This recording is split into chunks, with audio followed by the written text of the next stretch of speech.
अस्सलामुअलैकुम। मैं हूं डॉक्टर मरियम और हम सब ख़बरें देखते हैं और हमें पता है कि अरेबियन सी में एक साइक्लोन आजकल बना हुआ है जिसको कि बिपारजॉय का नाम दिया है।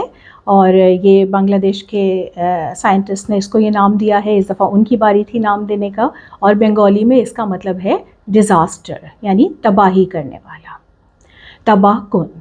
तो हमें भी मालूम होना चाहिए कि साइक्लोन क्या है और हम इससे अपने आप को बचाने के लिए क्या कर सकते हैं, क्या प्रिकॉशनरी मेजर्स ले सकते हैं। साइक्लोन में होता यह है कि बहुत तेज़ इंटेंस हवा चलती है और वो गोल गोल घूमती हुई चलती है एक लो प्रेशर पॉइंट के अराउंड, और ये प्रेशर मोस्टली समंदर में डेवलप होता है।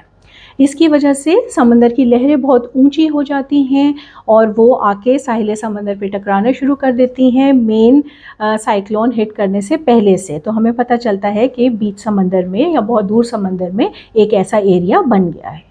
फिर उसी के साथ बहुत तेज़ हवाएं चलती हैं और फिर आपके पास बहुत ही गरज चमक के साथ मूसलाधार बारिश होती है और इन बारिशों की वजह से फ्लडिंग हो सकती है, कोस्ट लाइन पे भी हो सकती है। पानी समंदर का लहरें जो हैं वो ऊपर उठ के मेन लाइन तक लैंड तक आ सकती हैं और आपको जो है फिर लैंडस्लाइड्स और मडस्लाइड्स भी हो सकते हैं अगर आप किसी ऊंची जगह पे रहते हैं जहां पहाड़ियां वगैरह हैं। तो हमें क्या करना है इन सब चीज़ों से बचाव के लिए? इस वक्त जो हमारा ये बिपारजॉय साइक्लोन जो अप्रोच कर रहा है समंदर के अंदर, जो वो है वो अभी भी कोई अराउंड 600 किलोमीटर दूर है। जिस जगह पे बना हुआ है वहाँ पे लहरों की ऊंचाई 28 फीट से लेके 40 फीट तक है और इसी तरह से वहाँ जो हवा की इंटेंसिटी है वो कोई अराउंड 130 से 150 किलोमीटर्स पर आवर है। आपने क्या करना है? सबसे पहले प्लीज़ साहिल समंदर की तमाम एक्टिविटीज़ को आप बंद कीजिए। No picnics, no joy rides over there. आपने जो है वो कोई स्विमिंग नहीं करनी पानी में। जो मछेरे हैं उन्होंने अपने जाल निकाल लेने हैं और उन्हें वो जगह बिल्कुल वेकेट कर देनी है। जो लोग साहिल समंदर की पट्टी पर रहते हैं वो भी प्लीज़ वहाँ से कहीं मूव कीजिए। अराउंड 10 किलोमीटर्स दूर आप आ जाइए। गवर्नमेंट उनके लिए शेल्टर्स बना रही है पब्लिक स्कूल्स वगैरह में, ताकि उनको महफूज रख सके इन केस ये हिट करता है। तो इसी तरह से फिर आपने जो है वो अगर घर से बाहर हैं तो आपने उन तमाम चीज़ों से जो कि तेज़ हवाओं से गिर के आपको नुकसान पहुंचा सकती हैं उनसे दूर रहना है। वो क्या क्या हो सकती हैं? वो हमारी इमारतें भी हो सकती हैं, हमारे telephone poles, electricity lines, billboards जो लगे होते हैं, जो होर्डिंग्स लगी होती हैं, इवन बड़े बड़े दरख्त, सूखे हुए दरख्त खास करके टूट सकते हैं। तो इन सब से आपने दूर रहना है। और गाड़ियों में अगर आप हैं तो उन गाड़ियों में भी आपने अपने आप को बंद नहीं करना, क्योंकि उसके अंदर फ़ौरन एग्जॉस्ट फ्यूम्स बननी शुरू हो जाती हैं, कार्बन मोनोऑक्साइड पॉइजनिंग हो जाती है। तो आपको निकल के कहीं महफूज मकाम पे इन सब गिरती हुई चीज़ों से दूर रहना है। अगर आप घर के अंदर हैं तो आपने जो है वो अपने आप को खिड़कियों से दूर रखना है, क्योंकि वहाँ से तेज़ हवा आके आपकी खिड़कियों को तोड़ सकती है, शीशों को तोड़ सकती है, दरवाज़ों को तोड़ सकती है। तो खिड़कियों को, दरवाज़ों को सील करें। उनसे दूर हट के आप कहाँ जा सकते हैं घर में जहाँ पंखे वगैरह ना हो, जिनके गिरने का ख़तरा हो, कोई बुक शेल्फ्स नहीं हो, कोई डेकोरेशन पीसेस या कोई पेंटिंग्स वगैरह ना लगी हों जो आपके ऊपर आके घर के अंदर रहते हुए भी गिर जाएं। तो आप चूज़ कीजिए बाथरूम में पनाह लेना या किसी हॉलवे में पनाह लेना, कॉरिडोर में, जहाँ पे डायरेक्ट कोई खिड़की वगैरह नहीं होती, या फिर अगर बेसमेंट है तो आप वहाँ चले जाइए। फिर आपके घरों में इलेक्ट्रिसिटी और गैस वगैरह की लाइंस होती हैं, उनसे भी प्लीज़ दूर रहने की कोशिश कीजिए। माचिस वगैरह उस टाइम पे बिल्कुल जलाने की ज़रूरत नहीं है, क्योंकि इन केस के अगर उनमें लीकेज हो जाता है तो ये कलरलेस गैसेस होती हैं और ये भी आपको एकदम से आग लग सकती है घर के अंदर और नुकसान पहुंचा सकती हैं। आपके पास जो है वो हैंडी क्या क्या होना चाहिए? आपके पास जो है सबसे पहले तो ड्राई राशन होना चाहिए, जैसे चने हैं, जैसे बिस्किट्स हैं, और पानी है आपके पास, कोई जूसेस हैं, और आपके पास कॉर्नफ्लेक्स और इस किस्म के सीरियल्स हैं जो कि आपको पकाने नहीं पड़े और आप खा के अपना पेट भर सकें in case of an emergency. फिर उसमें आपके पास टॉर्चेस होनी चाहिए, सेल वाली, बैटरी वाली, और ये ख़याल रख लें, अभी से आप देख लें कि जी बैटरी वगैरह चल रही है, मौजूद है, वो काम कर रही हैं या नहीं। जो लोग बिल्कुल समंदर के पास रहते हैं उनके पास तो वाटर प्रूफ वाली फ्लैश लाइट्स एंड टॉर्चेस होने चाहिए ताकि वो इमरजेंसी में काम कर सकें।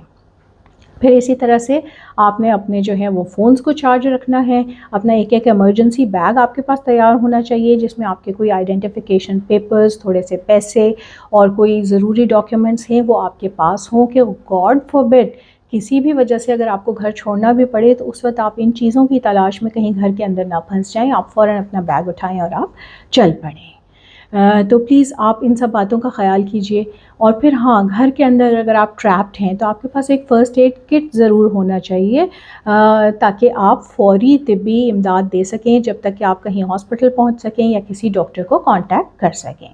फ़र्स्ट एड किट के अंदर आपके पास कॉटन होनी चाहिए, आपके पास कुछ रोलर बैंडेजेस होनी चाहिए, कुछ आपके पास ग्रिप बैंडेजेस होनी चाहिए, आपके पास कोई डिसइंफेक्टेंट ऑइंटमेंट होनी चाहिए।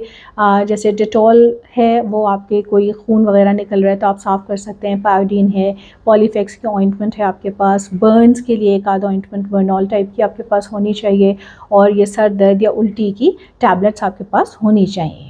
तो आपके पास खुदा न खास्ता ऐसी सिचुएशन हो जाती है और कोई लोग आपको ज़ख्मी नज़र आते हैं तो आपने सबसे पहले जान बचाने को उनका खून बंद करना है। खून बंद करने के लिए आपने कोई भी जो कपड़ा वगैरह है ताकि डायरेक्ट हाथ ना लगे, कुछ नहीं है तो डायरेक्ट हाथ भी लगा के डायरेक्ट प्रेशर आप दीजिए ताकि खून जो है वो बंद हो जाए।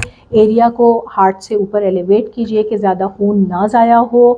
और इन केस आपको ऐसा लगता है कि जी कोई आपकी जो है वो हड्डी वगैरह टूट गई है तो उस एरिया को आप स्टेबल करें और आप जो है उसके ऊपर ग्रिप बैंडेज बांधें, उसके नीचे कोई तख्ता टाइप का रखें ताकि वो हड्डी जो टेढ़ी मेढ़ी आपको नज़र आ रही है वो हाथ की हो या टांग की वो ना हिल पाए। इसी तरह अगर कोई अपनी बिल्कुल गर्दन मूव नहीं कर सक रहा तो ज़बरदस्ती हिलाने की कोशिश नहीं करनी क्योंकि हो सकता है कोई स्पाइनल इंजरी हो गई हो और वो ज़्यादा नुकसान पहुँचा दे। तो इसके नीचे भी आराम से कोई तख्ता, कोई बोर्ड, कोई कॉपी डालने की कोशिश कीजिए और उनको वहीं पे स्टेबल रखिए जब तक कि आप हेल्प के लिए कॉल ना कर सकें।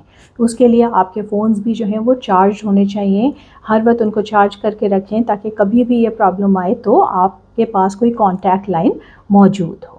फिर इन केस किसी को वॉमिटिंग्स आ रही हैं या कोई बेहोश जैसा लग रहा है तो उस पर पानी के छींटे मारिए, देखिए कि वो होश में है या नहीं है, और उसको फिर आप उल्टे हाथ की करवट पे लिटा के उसके घुटने जो है पेट में एक ऊपर और एक नीचे करके आराम से उसको कंफर्टेबल पोजीशन में लिटा दें। And then try to contact the medical services, the emergency services, and stay safe.